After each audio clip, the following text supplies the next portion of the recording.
जी students, हम बात कर रहे थे अकाउंटिंग एंड ऑडिटिंग स्टैंडर्ड्स के ऊपर। इंटरनेशनल स्टैंडर्ड्स ऑन ऑडिटिंग को आईएफएसी यानी कि international federation of accountants issue करते हैं और इंटरनेशनल अकाउंटिंग स्टैंडर्ड्स को आईएएसबी मतलब international accounting standards boards issue कर रहा होता है। आपके जो इंटरनेशनल अकाउंटिंग स्टैंडर्ड्स हैं ये 2001 में आईएफआरएस में कन्वर्ट होना शुरू हो गए थे और आहिस्ता आहिस्ता ये तमाम स्टैंडर्ड्स आईएफआरएस में कन्वर्ट होते जा रहे हैं। पेपर पॉइंट ऑफ व्यू से ये इसका एमसीक्यूज आ सकता है कि आईएसएस को कौन इशू करता है और आईएएस यानी कि इंटरनेशनल अकाउंटिंग स्टैंडर्ड्स को कौन इशू करता है। तो इसमें याद रखिएगा, आईएफएसी ऑडिटिंग के स्टैंडर्ड्स और आईएएस भी अकाउंटिंग के स्टैंडर्ड्स इशू करता है। और सन 2001 के बाद आईएफआरएस मर्ज होना शुरू हो गए थे।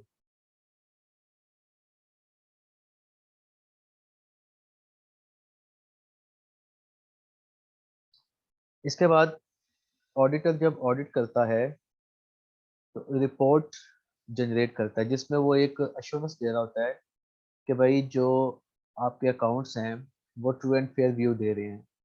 ये जो एश्योरेंस होती है, ऑडिटर हमेशा एक रीजनेबल एश्योरेंस देता है, कभी भी एब्सोल्यूट एश्योरेंस नहीं दे सकता। एब्सोल्यूट एश्योरेंस क्या होती है कि 100% चेकिंग करने के बाद वो 100% एश्योर है कि भाई जो मैंने चेक किया है, कंपनी का जितना भी डाटा था, तमाम डाटा चेक करने के बाद मैं 100% श्योर हूँ कि कंपनी के जो अकाउंट्स हैं वो ट्रू एंड फेयर व्यू दे रहे हैं। अब एब्सोल्यूट एश्योरेंस क्यों नहीं हो सकती? उसकी वजूहात हैं कि ऑडिटर कभी भी 100% चेकिंग नहीं कर सकता, वो सैम्पलिंग का सहारा लेता है। अब ये उसके ऊपर डिपेंड करता है कि वो ऑडिट रिस्क को कम करने के लिए सैंपल साइज कैसे लेगा और सैम्पलिंग की टेक्निक्स क्या यूज़ करेगा। इसके बाद आपके इंटरनल कंट्रोल सिस्टम के अंदर भी कुछ इनहेरेंट लिमिटेशंस होती हैं कि कुछ ऐसे फ्रॉड्स हो सकते हैं जो प्री प्लान्ड हो और एक सोचे सोचे समझे मंसूबे के तहत किए जाएं। ऐसे प्री प्लान्ड फ्रॉड्स को पकड़ना भी मुश्किल होता है। उसकी रीज़न क्या है कि ऑडिटर पास्ट डाटा को चेक कर रहा है और पास्ट डाटा को जो चेक कर रहा है उसमें उसके पास जो ऑडिट एविडेंस आ रहे हैं वो ऑडिट एविडेंस परसुएसिव नेचर के होते हैं, ना कि कंक्लूसिव नेचर के। मतलब इसका ये है कि उसको उस ऑडिट एविडेंस के ऊपर ही रिलाई करते हुए अपनी रिपोर्ट करना होती है। अगर वो ऑडिट एविडेंस ही मैनिपुलेट हो चुका है प्रॉपर प्लानिंग के साथ, तो ये पास्ट की चीज़ है और उसको कंफर्म करने के लिए उसके पास इतनी सहूलत नहीं होती कि वो कंफर्म कर सके कि पास्ट में ये जो भी काम हुआ था वो उसमें कोई प्रॉब्लम तो नहीं या प्री प्लान फ्रॉड तो नहीं किया गया। लेकिन उसके बावजूद वो अपने तौर पर तमाम जो प्रिकॉशनरी मेजर्स हैं वो लेता है और कोशिश करता है कि तमाम जो डाटा उसके पास आ रहा है उसको वो प्रॉपरली चेक करे। Is it clear? आगे चला जाए। जी सर। तो ये एमसीक्यूज आ सकता है कि ऑडिटर कौन सी एश्योरेंस देता है, reasonable, absolute, both of them, none of them. इस तरह का एमसीक्यूज बन सकता है। तो उसमें राइट ऑप्शन क्या है? Reasonable assurance. इसके बाद audit risk and material misstatement. अब ऑडिट रिस्क क्या है? ऑडिट रिस्क फाइनेंशियल स्टेटमेंट के अंदर जो मटेरियल प्रॉब्लम्स हैं, जो मटेरियल उसके अंदर मिस स्टेटमेंट्स हैं, वो नहीं पकड़ी जा सकती।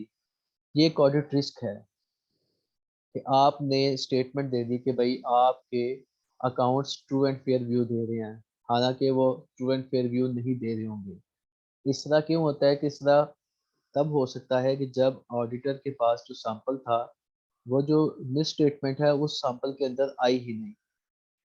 देखें, जब भी कोई बावर्ची है वो खाना पका रहा है और चावल पकाते हुए उसने चेक करना है कि जो चावल हैं वो नरम हो गए हैं, पक गए हैं, तो वो सैंपल बेस पर उसको चेक करता है एक दो दाने कि भाई चावल नरम हो गए या नहीं।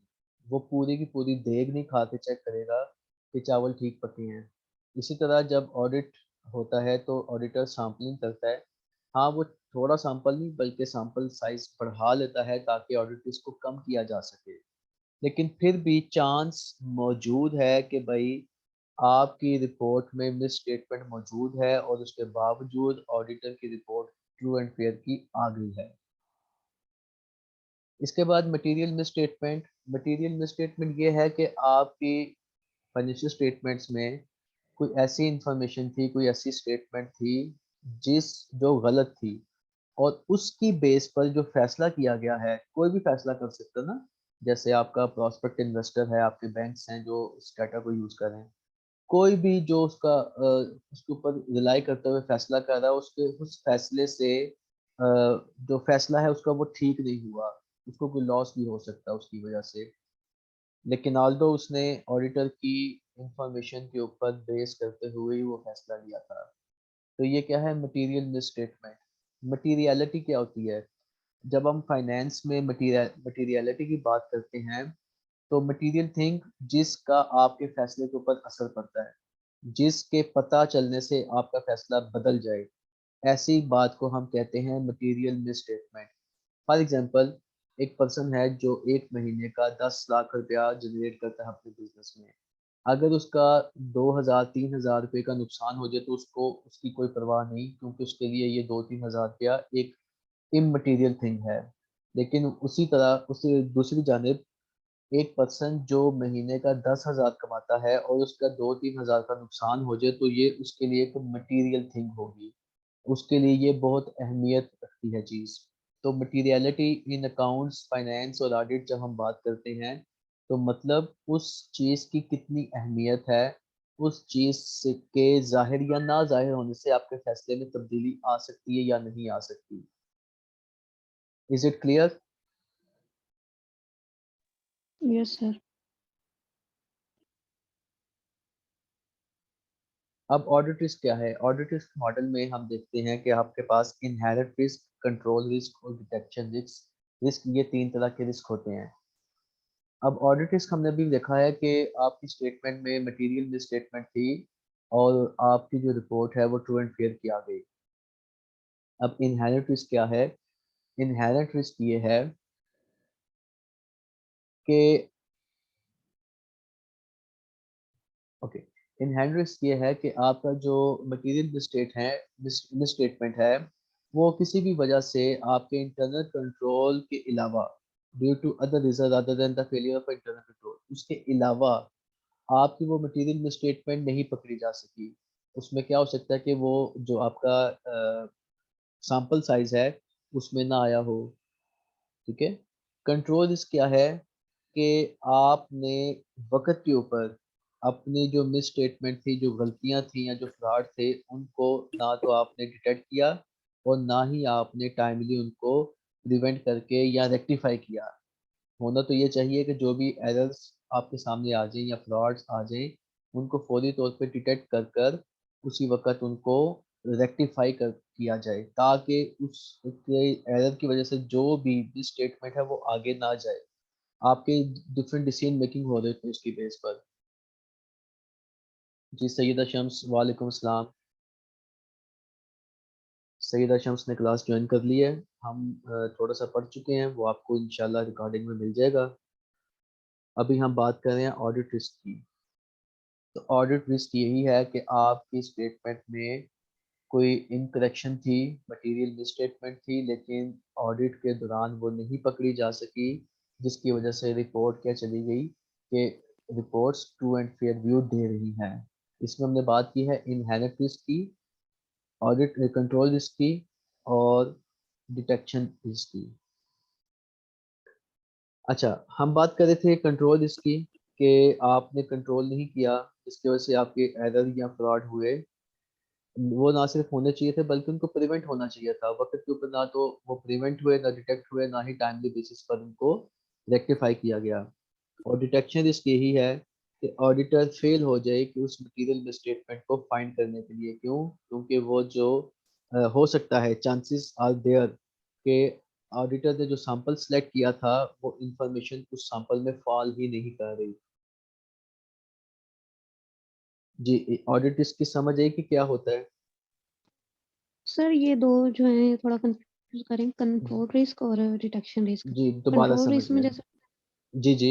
ये स्टेटमेंट है, अगर डिटेक्शन रिस्क है तो इसका मतलब साफ यही है ना कि उसमें कंट्रोल रिस्क भी आएगा। कंट्रोल रिस्क है तो डिटेक्शन डिटेक्शन रिस्क है। कंट्रोल रिस्क है इंटरनल कंट्रोल के ऊपर। डिटेक्शन रिस्क है ऑडिटर के ऊपर। हम्म, कंट्रोल रिस्क किसके ऊपर है? इंटरनल कंट्रोल सिस्टम के ऊपर, जो मैनेजमेंट अप्लाई करती है। डिटेक्शन रिस्क है ऑडिटर के ऊपर, जो ऑडिटर ने सैंपल सेलेक्ट करना है। ठीक हो गया? तो सर ऑडिटर तो तीनों में नहीं आ रहे, either it is inherent audit, control audit और डिटेक्शन रिस्क, इनहेरेंट इनहेरेंट तीनों में रिस्क ऑडिटर्स का इन्वॉल्वमेंट। इनहेरेंट रिस्क का मतलब ये है कंट्रोल रिस्क और डिटेक्शन रिस्क के अलावा, मतलब वो कैलकुलेशन ही इसकी इतनी कॉम्प्लिकेटेड है कि भाई उनको समझ नहीं है कि उसके अंदर जो कॉम्प्लिकेटेड कैलकुलेशन थी उसके अंदर ही कोई गलती हो गई है। जैसे फॉर एग्जांपल, आपने कोई ऐसा एसेट परचेज किया था जो वक्त के साथ ऑब्सोलीट हो गया। अब होना तो ये चाहिए था कि मार्केट में उसकी वैल्यू जो है उसके मुताबिक लिखा जाए, लेकिन आप उसकी डेप्रिसिएशन उसी तरह से कर रहे हैं जिस तरह से आपने डिसाइड की थी अपने स्ट्रेट लाइन मेथड के ऊपर या रिटर्न डाउन वाली मेथड के ऊपर। तो इसको कुछ चीज़ें ऐसी होती हैं जिनको डिटेक्ट करना या कैलकुलेट करना बहुत कॉम्प्लिकेटेड होता है, तो आप एस्टिमेट के ऊपर चल रहे होते हो, तो जो एस्टिमेट्स हैं आपके वो भी थोड़े गलत हो सकते हैं। उसको हम कहते हैं इनहेरेंट रिस्क, मतलब वो उसके अंदर इनहेरेंट सी चीज़ की कॉम्प्लिकेशन की वजह से आप आगे पीछे हो गए। कंट्रोल रिस्क मैनेजमेंट की वजह से, डिटेक्शन ऑडिटर की वजह से। कंट्रोल रिस्क मतलब आपने इंटरनल कंट्रोल ही आपका थोड़ा सा फेल हो गया और टाइमली आप चीज़ों को ठीक नहीं कर सके। डिटेक्शन रिस्क, ऑडिटर ने जो सैंपल सेलेक्ट किया उस सैंपल में वो रिस्क, उसमें वो एरर आया ही नहीं। ठीक है सर। अब जब ऑडिटर ऑडिट करता है, सैंपल सेलेक्ट करता है, तो वो उस एरिया को देखता है कि भाई इसमें तीन तरह के रिस्क हो सकते हैं। डिटेक्शन रिस्क को वो कम करने के लिए सैंपल ऐसा सेलेक्ट करेगा कि उसकी वजह से इनहेरेंट रिस्क भी कम से कम हो। देखो, जब ऑडिटर ऑडिट स्टार्ट करता है तो सबसे पहले वो क्या करता है? कंपनी को स्टडी करता है, और सबसे अहम चीज कंपनी का इंटरनल कंट्रोल सिस्टम है। ऑडिटर जब इंटरनल कंट्रोल सिस्टम देख रहा होता है तो देखता है कहीं किसी एरिया में इंटरनल कंट्रोल सिस्टम अगर वीक है। अगर इंटरनल कंट्रोल सिस्टम, ये देखें, अगर आपका इंटरनल कंट्रोल सिस्टम वीक है तो वो क्या करेगा? वो वहां पे कंट्रोल रिस्क ज्यादा हो जाएगा ना, तो अपना सैंपल साइज बढ़ा देगा, जिसकी वजह से ओवरऑल ऑडिट रिस्क कम हो जाएगा। अगर इनहेरेंट रिस्क है, मतलब उसमें कॉम्प्लिकेटेड कैलकुलेशंस हैं, तो वहां पर भी वो क्या करेगा कि वहां पर भी अपने ऑडिट के अपने सैंपल साइज को बढ़ा देगा और तमाम कैलकुलेशन को ठीक तरीके से चेक करेगा। ये तो हम पढ़ रहे हैं ना कि हो सकता है। ऑडिटर इस चीज को देखने के बाद अपने सैंपल साइज की सिलेक्शन का फैसला करता है कि मैंने सैंपल साइज कितना रखना है। ठीक हो गया?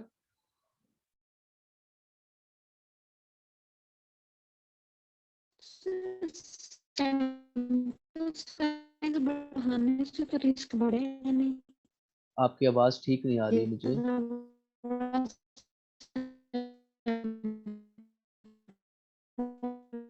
ये आप चैट में क्वेश्चन लिख लें, आपकी आवाज ठीक नहीं आ रही।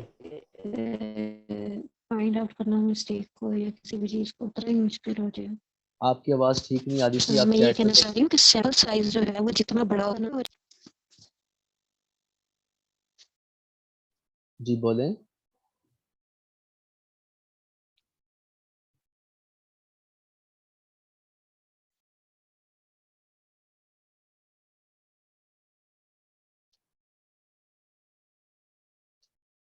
देखें, आपने सारे का सारा सैंपल साइज नहीं बड़ा करना। आपने जिस स्पेसिफिक एरिया में आपको प्रॉब्लम नजर आ रही है वहां पे आप सैम्पलिंग ज्यादा कर देंगे, ओवरऑल ऑडिट का सैंपल साइज नहीं इंक्रीज करेंगे।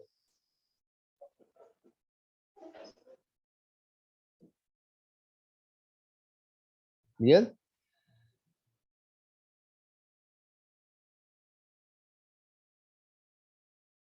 जी ठीक हो गया।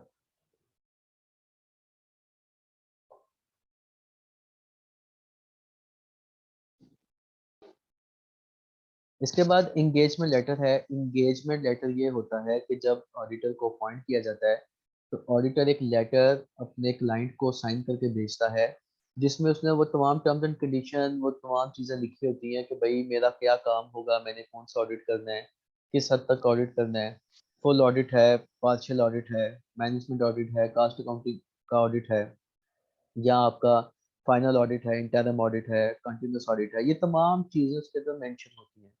तो इसमें एक एमसीक्यू इस तरह से भी आ सकता है कि इंगेजमेंट लेटर कौन किसको सेंड करता है। तो ऑडिट इंगेजमेंट लेटर ऑडिटर अपने क्लाइंट को सेंड करता है, ठीक है।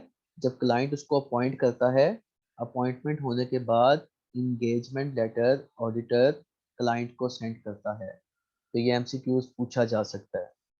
क्लियर?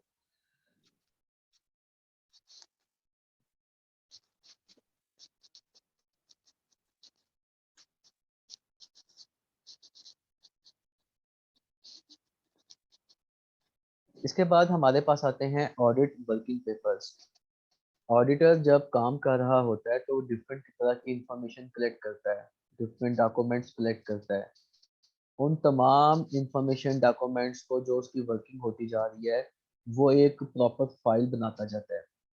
जब ऑडिटर अपॉइंट होता है तो वो उससे पहले कुछ स्टडी करता है, कुछ डॉक्यूमेंट्स इकट्ठे करता है, जैसे वो कंपनी का memorandum of association, article of association, company का ऑर्गेनोग्राम कलेक्ट कर सकता है, कंपनी के बोर्ड ऑफ डायरेक्टर्स की डिटेल इकट्ठी कर सकता है, कंपनी मैनेजमेंट की डिटेल इकट्ठी कर सकता है, कंपनी के कौन कौन से बैंक्स हैं, कहाँ कहाँ पे कंपनी का अकाउंट है, उसकी डिटेल इकट्ठी कर सकता है। तो ये जितनी भी वो डॉक्यूमेंट्स इकट्ठे करता जा रहा है, जितनी भी वो प्लानिंग करता जा रहा है, ये तमाम उसके वर्किंग पेपर बनते जा रहे हैं। तो उन तमाम वर्किंग पेपर को वो एक फाइल में लगाता जाएगा, जो उसके क्या कहलाएंगे, ऑडिट वर्किंग पेपर्स। अब ये जो वर्किंग पेपर्स की फाइल्स बनती है, ये दो तरह की बनती हैं, परमानेंट फाइल और करंट फाइल। परमानेंट फाइल के अंदर वो डॉक्यूमेंट्स होते हैं जो हर साल चेंज नहीं होंगे। जैसे कंपनी का मेमोरेंडम ऑफ एसोसिएशन हर साल चेंज नहीं होता, वो एक दफा बन गया बस बन गया है, उसको वो कंपनी के वर्किंग पेपर की परमानेंट फाइल के अंदर लगा देगा। कंपनी का आर्टिकल ऑफ एसोसिएशन है, वो भी बन गया तो उसके बाद चेंज मुश्किल है, तो उसको भी वो परमानेंट फाइल का हिस्सा बना देगा। तो इस तरह के जो चीज़ें हैं जो चेंज नहीं हो रही, वो परमानेंट फाइल का हिस्सा बनती जाएंगी। और जो वर्किंग पेपर वो ड्यूरिंग दी ऑडिट इकट्ठे कर रहा है, जो बार बार चेंज होते हैं, जैसे कंपनी के बैंक्स कौन कौन से हैं वो अगले साल हो सकता है चेंज हो जाए, तो वो डिटेल जो होगी वो उस वर्किंग पेपर को करंट फाइल के अंदर लगाता जाएगा। जो जो वो चीज़ें चेक करता जा रहा है अपने वर्किंग पेपर उसके साथ वो करंट फाइल के अंदर लगाता जाएगा। ठीक हो गया?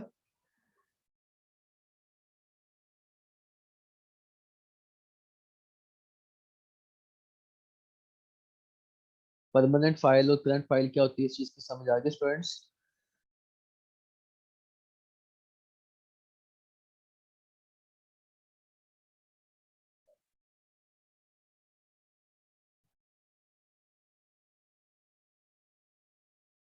जी अफशां, सैयदा,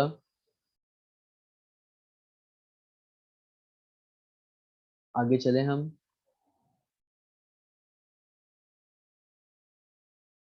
ओके, आपका मैसेज आ गया है कि ठीक है। अच्छा, एक इसमें क्वेश्चन रहता है कि वर्किंग पेपर कौन तैयार करता है, इसका क्या आंसर है?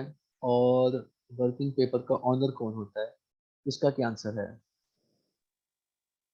जी वर्किंग पेपर ऑडिटर तैयार करेगा ठीक है। और ओनर जो है वो उसके कंपनी मेंबर्स होंगे, वो या बोर्ड ऑफ डायरेक्टर कह लें।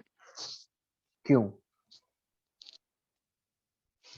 ऑडिटर तो इसलिए तैयार करेगा ना क्योंकि उसका काम है, उसने कंपलसरी तौर पे सारी तैयार करनी। और जो भी ओनर है वो होंगे उसके ऑडिटर ने ये वर्किंग वर्किंग पेपर्स पेपर के भी क्यों ओनर तैयार होंगे। किए थे?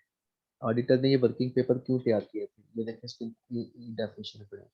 ऑडिट वर्किंग उसकी पेपर्स आर यूज्ड, रिस्पॉन्सिबिलिटीज है ना। नहीं नहीं, ये यहाँ पे पढ़े, audit working paper are used to document the information gathering during an audit. They provide evidence that sufficient information was obtained by an auditor to support his or her opinion regarding the underlying financial statements. ये एक evidence है कि भाई auditor ने sufficient information इकट्ठी की थी financial statement के ऊपर अपनी ओपिनियन फॉर्म करने से पहले। मतलब ये एक प्रूफ है कि ऑडिटर ने अपना काम बेहतर तौर पे किया है, अच्छे से किया है। ठीक हो गया। Working paper also provide evidence that an audit was properly planned and supervised. तो वर्किंग पेपर एक एविडेंस इस वाले से भी है कि जो ऑडिट का काम किया गया है वो एक प्रॉपरली प्लान तरीके से, सुपरवाइज तरीके से किया गया है।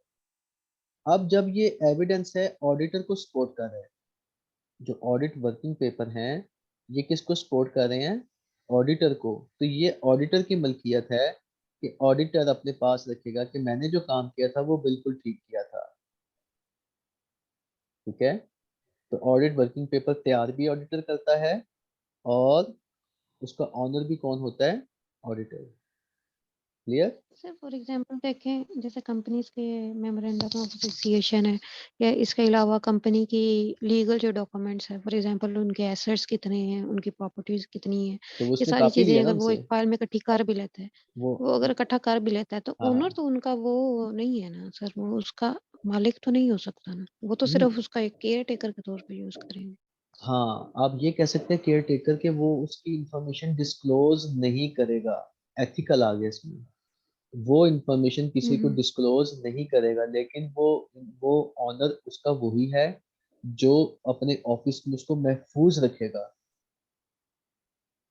ठीक है सर। ठीक है। इंफॉर्मेशन चाहे कंपनी की है, वो तो उससे इंफॉर्मेशन की कॉपी ले रहा है और उसको अपनी फाइल में लगा रहा हम्म, है, लेकिन उसकी जिम्मेदारी है कि ये उसका ऑनर तो है लेकिन इंफॉर्मेशन कंपनी की है और उस कंपनी की इंफॉर्मेशन को सिक्योर रखना उसकी जिम्मेदारी है। ठीक हो गया। ठीक है। हम्म, इसके बाद है अपॉइंटमेंट ऑफ ऑडिटर। ऑडिटर को कौन अपॉइंट कर सकता है? देखो, डायरेक्टर्स, शेयर होल्डर्स और SCCP, security and exchange commission of Pakistan. तीन तरह से ऑडिटर की अपॉइंटमेंट हो सकती है। अब ऑडिटर कौन से हो सकते हैं? वेरी फर्स्ट ऑडिटर, जो कंपनी जब बनी तो बिल्कुल पहला ऑडिटर। उसके बाद सब्सिक्वेंट ऑडिटर आता है। देन एक ऑडिटर ऐसा था जो कैजुअल वैकेंसी है, कि किसी भी वजह से ऑडिटर अगर सीट खाली कर गया है, फोर्थ हो गया, डेथ हो गई है, या वो नहीं मजीद कर सकता काम, तो कैजुअल वैकेंसी हो चुकी है। अब ये तीन तरह के जो ऑडिटर हैं, first auditor, subsequent auditor and casual vacancy, इनको कौन फिल करेगा? First auditor, with in 60 days of incorporation director की जिम्मेदारी है कि इनको अपॉइंट करे।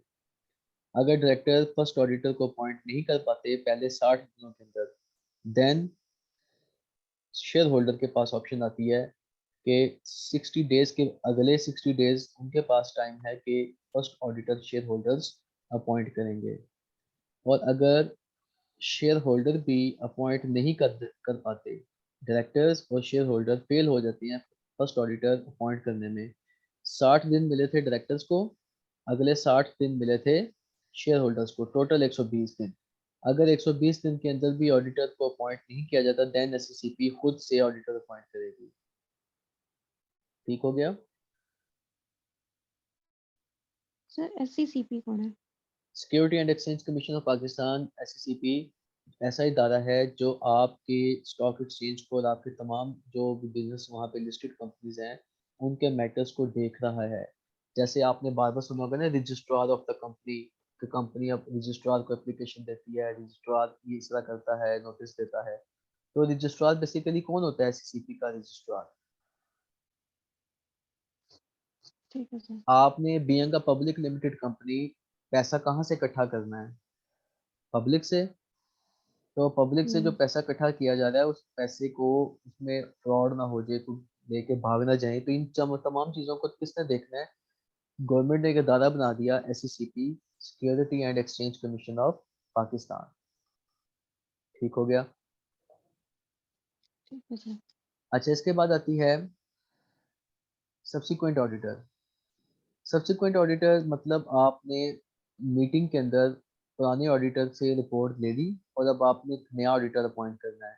तो जो एनुअल जनरल मीटिंग होगी उसमें आप नया ऑडिटर अपॉइंट कर सकते हैं। वो कौन करेगा? Share holders.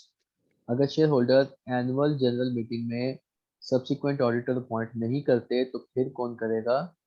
SECP यानी कि security and exchange commission of Pakistan. Sir इनके पास ये राइट होता है शेयर होल्डर्स या SECP के पास के वो जो भी अपॉइंट किया हुआ है ऑडिटर हाँ जी, उससे उसके अगेंस्ट जा सके, बिल्कुल। या ये मतलब देखें, अगर कोई SECP SECP तो नहीं जाता। SECP तो देख रहा होता है चीज़ों को। ऑडिटर जो, उसको रिमूव किया जा सकता है, लेकिन उसके लिए स्पेशल रेजोल्यूशन चाहिए। देखें, when the auditor is removed by special resolution, तो ये स्पेशल रेजोल्यूशन कौन पास करता है? Share holders. किसी भी वजह से शेयर होल्डर कहते हैं कि भाई हमने इस ऑडिटर को रिमूव करने से काम नहीं करवाना, तो वो स्पेशल रेजोल्यूशन पास करके उस ऑडिटर को रिमूव कर सकते हैं। या तो ऑडिटर को रिमूव किया जाता है, या ऑडिटर खुद अनविलिंग शो करता है कि मैंने फर्दर काम नहीं करना। इन दोनों सूरतों में, जिसमें ऑडिटर को आप खुद रिमूव करें या ऑडिटर खुद छोड़ रहा है, तो उसका मतलब है कि कोई कोई ना कोई गड़बड़ है, कोई ना कोई ऐसा मसला है जिसकी वजह से ऑडिटर इस काम को करने से मना कर रहा है। तो उस सूरत में इस जो भी नेक्स्ट ऑडिटर अपॉइंट होगा वो कौन करेगा? SECP। ठीक है सर। इसके बाद कैजुअल वैकेंसी है कि ऑडिटर की डेथ हो गई या कोई भी मसला हुआ, तो उस कैजुअल वैकेंसी को आफ्टर दैट वैकेंसी 30 डेज के अंदर अंदर डायरेक्टर्स फिल करेंगे। ठीक है। और अगर वो नहीं कर पाते तो 30 डेज के बाद उस कैजुअल वैकेंसी को SECP फिल करेगा। क्लियर? ठीक है सर।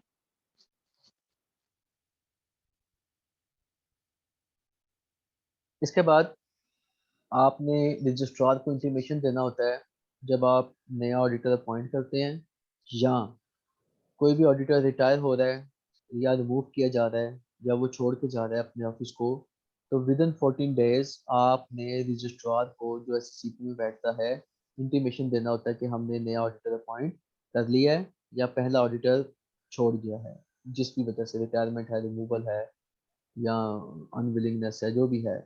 तो आपने 14 डेज के notification, under the notification registrar को देना होता है। तो ये MCQ आ सकता है कि नंबर ऑफ डेज के हवाले से पूछा जा सकता है। ऑप्शन 7 डेज, 14 डेज, 28 डेज आ सकती हैं। तो राइट ऑप्शन क्या होगी? 14 डेज। क्लियर? ठीक क्वालिफिकेशन में हमने पहले पढ़ा था कि एक ऑडिटर चार्टर्ड अकाउंटेंट होना चाहिए under the meaning of chartered accountant ordinance 1961। मतलब कि पाकिस्तान में ICAP institute of cost chartered accountant of Pakistan जो है, वो वहाँ से सर्टिफाइड हो, उसके वहाँ से पेपर क्लियर हो, तो वो चार्टर्ड अकाउंटेंट कहलाएगा। डिस्क्वालिफिकेशन क्या है? डिस्क्वालिफिकेशन ये है कि किसी भी कंपनी का डायरेक्टर, उसका ऑफिसर या उसका एम्प्लाई जो उस कंपनी में काम कर रहा है और चार्टर्ड अकाउंटेंट भी है, लेकिन उसके बावजूद वो उस कंपनी का ऑडिटर नहीं लग सकता। रीजन क्या है?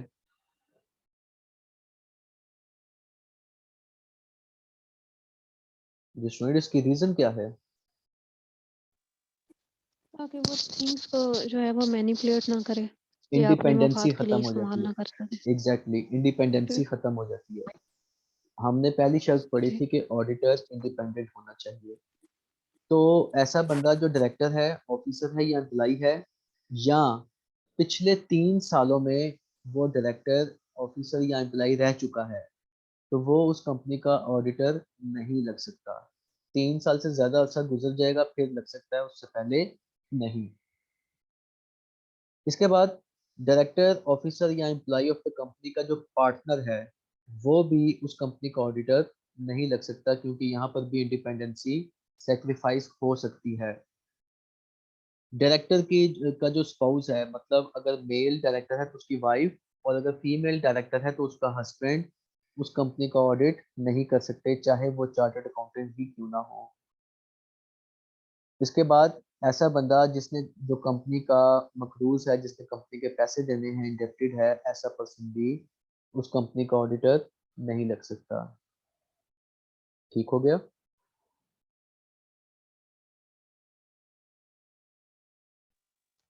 ठीक है सर। अच्छा, ये जो डिस्क्वालिफिकेशन है, ये उस कंपनी के सब्सिडरी कंपनी वो होती है जिस कंपनी के 51% से ज़्यादा शेयर्स आपके पास हों, तो वो कंपनी आपकी सब्सिडरी कंपनी बन जाती है और आप उस कंपनी के होल्डिंग कंपनी बन जाते हैं। अगर आप किसी कंपनी के लिए डिस्क्वालीफाई करते हैं एज एन ऑडिटर, तो आप उस कंपनी की सब्सिडरी कंपनी के लिए भी क्या करेंगे, डिस्क्वालीफाई। उस कंपनी की होल्डिंग कंपनी के लिए भी डिस्क्वालीफाई होंगे, और उस कंपनी की होल्डिंग कंपनी की किसी और सब्सिडरी कंपनी के लिए भी डिस्क्वालीफाई होंगे। मतलब आपकी कंपनी, उसकी सब्सिडरी कंपनी, उस आपकी कंपनी की होल्डिंग कंपनी और उस होल्डिंग कंपनी की कोई और सब्सिडरी कंपनी। इस बात की समझ आई? जी सर। तो ये जो डिस्क्वालिफिकेशन है, ये इन तमाम के ऊपर एप्लीकेबल है।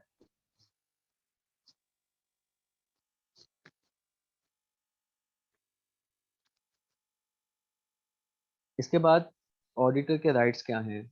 ऑडिटर का राइट है कि वो जो भी डॉक्यूमेंट्स या बुक्स हैं कंपनी की, उनको एक्सेस कर सकता है। कोई भी इंफॉर्मेशन या एक्सप्लेनेशन वो कंपनी से या उसके डायरेक्टर से ले सकता है, जो उसको अपनी ड्यूटीज परफॉर्म करने के लिए लाजमी चाहिए। जैसे वो फॉर एग्जांपल वो कंपनी के अकाउंट्स को एक्सेस कर सकता है, जितनी भी अकाउंटिंग बुक्स हैं उनको एक्सेस कर सकता है। वो ऑडिट डायरेक्टर से इंफॉर्मेशन ले सकता है कि कंपनी के अकाउंट्स कहाँ कहाँ पर हैं, कौन कौन से बैंक के साथ कंपनी की डील हो रही है, कौन कौन से बैंक से कंपनी ने कर्जा लिया हुआ है। ठीक है, इस तरह की तमाम इंफॉर्मेशन, जो भी इंफॉर्मेशन उसको रिक्वायर्ड है, वो कंपनी या डायरेक्टर से ले सकता है। इसके बाद ऑडिटर का राइट है कि ऑडिटर उस कंपनी की किसी भी ब्रांच ऑफिस को विजिट कर सकता है अगर वो विद इन पाकिस्तान है, और अगर वो आउटसाइड द पाकिस्तान है और उसको कोई इंफॉर्मेशन चाहिए तो वहाँ के ऑडिटर से वो उस इंफॉर्मेशन को मंगवा सकता है।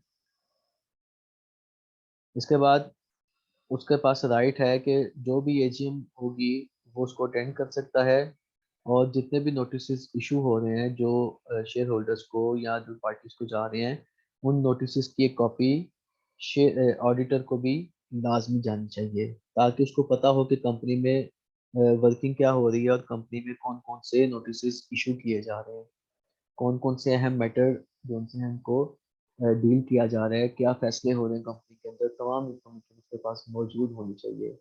उसके बाद उसका राइट है कि at the end of the work उसको रेमुनरेशन कंप्लीट जो है उसको मिल जाए।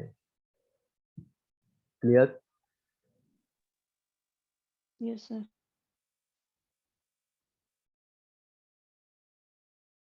अब उसकी ड्यूटीज क्या हैं? उसकी स्टैट्यूटरी ड्यूटी में है duty to sign the report. अब उसने अगर ऑडिट किया है तो ऑडिट तब तक कंप्लीट नहीं माना जाएगा जब तक वो रिपोर्ट को साइन नहीं करेगा। तो ऑडिट कंप्लीट करने के बाद जो भी रिपोर्ट है उसकी ड्यूटी है कि वो उसको साइन करे। उसकी ड्यूटी है कि वो तमाम उस इंफॉर्मेशन को ऑब्टेन करें जो उसके काम करने के लिए उसको लाजमी रिक्वायर्ड है। बगैर इंफॉर्मेशन कलेक्ट किए वो रिपोर्ट जारी नहीं कर सकता।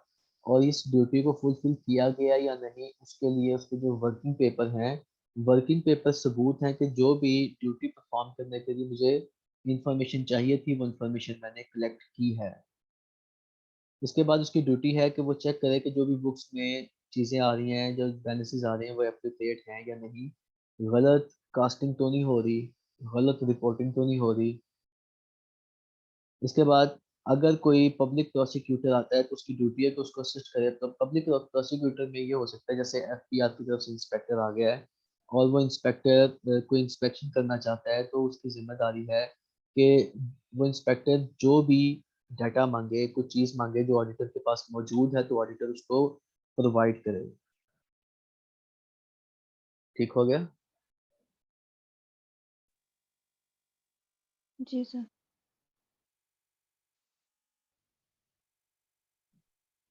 इसके बाद प्रोफेशनल ड्यूटीज है। प्रोफेशनल ड्यूटी में क्या आ जाता है कि जो भी ऑडिटिंग स्टैंडर्ड्स हमने पढ़े थे, ऑडिटर जो वर्किंग करेगा उसमें उन स्टैंडर्ड्स को फॉलो करेगा। दूसरा, वो एथिक्स को फॉलो करेगा कि उसकी वजह से किसी को नुकसान ना हो, किसी के साथ कोई मसला ना हो, कंपनी का डाटा लीक ना हो, कंपनी की इंफॉर्मेशन लीक ना हो। ये तमाम जिम्मेदारी ऑडिटर की होती है कि ऑडिटर इन बातों का ध्यान रखेगा। लाइबिलिटीज में आ जाता है कि ऑडिटर की लाइबिलिटी कौन कौन सी है। लाइबिलिटी फॉर नेग्लिजेंस है, मिसफीजेंस है, लाइबल है, थर्ड पार्टी और criminal liability. Liability for negligence क्या है कि ऑडिटर ने अपना काम ठीक तरीके से नहीं किया, उसने कोई ना कोई नेग्लिजेंसी शो की है जिसकी वजह से उसकी रिपोर्ट में प्रॉब्लम आ रही है। उसने कोई एरिया छोड़ दिया, कोई प्रॉपर वर्किंग नहीं की जिसकी वजह से, या सैंपल साइज पे प्रॉपर नहीं लिया जो उसको लेना चाहिए था। मतलब कोई भी कोताही हो सकती है। अगर ये प्रूफ हो जाए केस के दौरान कि ऑडिटर ने कोताही बरती है, तो उस सूरत में उसको नुकसान भी हो सकता है, जुर्माना भी हो सकता है, और जो नुकसान हुआ उसकी वजह से उसकी भरपाई करना पड़ेगी उसको। लाइबिलिटी फॉर मिसफीजेंस ये है कि आपने कोई गलत काम था जिसको ठीक तरीके से करने की कोशिश की है। जैसे फॉर एग्जांपल, जो कैशियर था, कैशियर ने कैश में कोई खुर्द-बुर्द की हुई थी और बाद में उसको ठीक कर दिया गया और ऑडिटर ने उसकी रिपोर्ट ओके की दे दी। तो आपने एक तरह का फ्रॉड किया है, लेकिन बाद में उसको ठीक भी कर दिया। जब ये चीज़ पकड़ी गई, सामने आ गई, तो उसके बावजूद ऑडिटर उसको ओके की रिपोर्ट दे रहा है।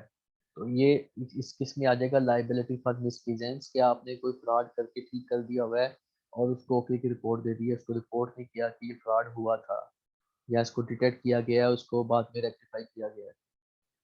इसके बाद लाइबिलिटी फॉर लाइबल है कि ऑडिटर की जिम्मेदारी है कि ऑडिट करने के दौरान वो कोई ऐसी बात ना करे कि जिससे किसी की डिफेमेशन हो, कोई पर्सन को पॉइंट आउट किया जाए और बाद में अगर उस पर्सन की गलती ना निकली, तो वो पर्सन डिफेमेशन का मुकदमा ऑडिटर के ऊपर कर सकता है कि ऑडिटर के इस एक्ट की वजह से मेरी डिफेमेशन हुई है, और हालांकि और अदालत में ये प्रूफ हो गया कि मैं इसमें इन्वॉल्व नहीं था। मतलब ये बदनामी का केस है कि जब वो पर्सन ने गलत काम नहीं भी किया, लेकिन ऑडिटर ने उसके ऊपर बदनामी का इल्जाम लगा दिया। इसके बाद लाइबिलिटी टू थर्ड पार्टी है कि दो पार्टी तो कौन कौन सी है, एक आपकी कंपनी, क्लाइंट, और एक आपका ऑडिटर।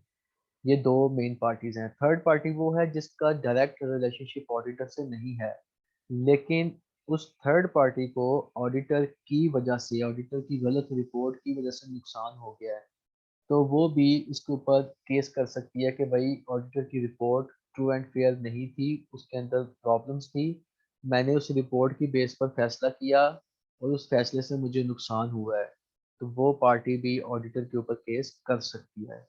इसके बाद क्रिमिनल लाइबिलिटी के जो ऑडिटर है उसने कोई गलत काम किया है, कोई क्रिमिनल एक्टिविटी की है, कोई फ्रॉड मिलकर उनके साथ करने की कोशिश किया है, जो भी किया है, उस सूरत में भी ऑडिटर के ऊपर क्रिमिनल लाइबिलिटी का केस हो सकता है। यहाँ तक बात क्लियर।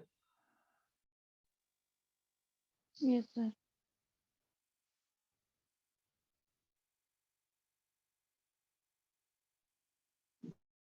अब ऑडिट रिपोर्ट क्या है? ऑडिट रिपोर्ट एक रिटन लेटर है जिसमें ऑडिटर अपनी ओपिनियन फॉर्म कर रहा है कि भाई हमने जो भी वर्किंग की है, उस वर्किंग के बाद हमने कंपनी के स्टेटमेंट को ट्रू एंड फेयर पाया या नहीं पाया। अब जो ऑडिट रिपोर्ट्स हैं वो तीन तरह की हो सकती है: अनक्वालिफाइड रिपोर्ट, क्वालिफाइड रिपोर्ट और एडवर्स ओपिनियन। स्टूडेंट्स, आप बता सकते हैं अनक्वालिफाइड रिपोर्ट क्या होती है?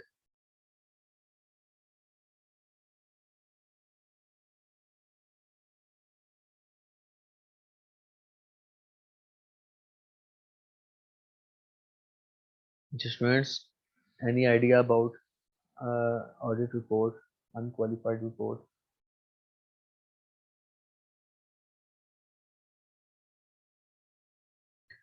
ओके, जो अनक्वालिफाइड रिपोर्ट है इसका मतलब है कि आपकी जो रिपोर्ट है उसमें कोई भी गलती फाइंड नहीं हुई, और क्वालिफाइड का मतलब है कि क्वालिफाई कर गया है कि कोई गलती पकड़ी गई है, इसके अंदर कोई मसला है।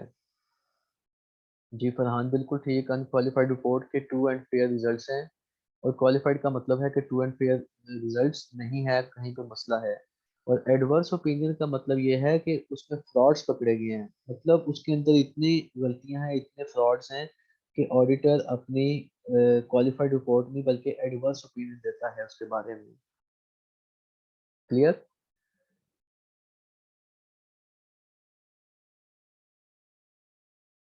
आगे चलें।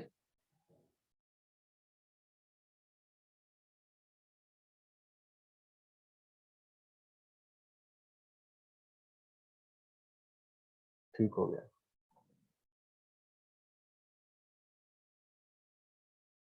जी स्टूडेंट, आज तक का हमारा यही लेक्चर था, और इसमें कोई क्वेश्चन अगर आपका हो तो आप कर सकते हैं।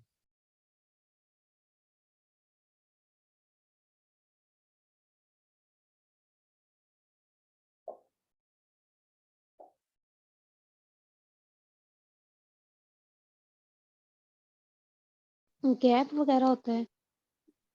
जी ये जो गैप और आईएफआरएस वगैरह होते हैं, ये किस लिए यूज करते होते हैं? ये इसलिए यूज करते हैं कि जो आपकी कंपनीज हैं उनकी जो रिपोर्टिंग हो रही है वो रिपोर्टिंग सेम स्टैंडर्ड्स के ऊपर हो, ताकि जब आप तो कंपैरिजन करने लगे तो उसका कंपैरिजन सेम स्टैंडर्ड के ऊपर आपकी रिपोर्ट्स बनी होंगी, तब आप कंपैरिजन कर सकते हैं। तो गैप और आईएफआरएस दोनों अलग-अलग चीजें हैं? जी, गैप है जनरली एक्सेप्टेड अकाउंटिंग प्रिंसिपल्स जो अमेरिकन बेस्ड हैं, और जो आपके स्टैंडर्ड्स हैं वो यूके बेस्ड हैं। और अब आहिस्ता आहिस्ता ये कोशिश कर रहे हैं कि ये आईएफआरएस के ऊपर कन्वर्ट कर दिया जाए, ताकि जो रिपोर्टिंग स्टैंडर्ड्स हैं वो यूनिफॉर्म हो जाए। सर गैप तो यूनाइटेड स्टेट्स का नहीं है? जी यूएस ही बता रहा हूँ मैं आपको। हम्म। और दूसरा कौन सा बताया? आईएफआरएस यूके बेस्ड है। ठीक है।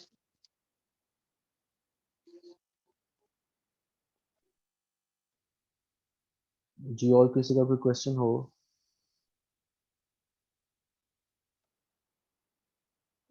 ओके स्टूडेंट, मैं इसके सर एमसीक्यूज इनमें डिफरेंस। कंपाइल कर रहा हूँ, मैं आपको वो आज इंशाल्लाह सेंड कर दूंगा इसके एमसीक्यूज भी। और उम्मीद है कि जो हमने अभी तक पढ़ा है उसमें से वो कवर हो जाएंगे इंशाल्लाह।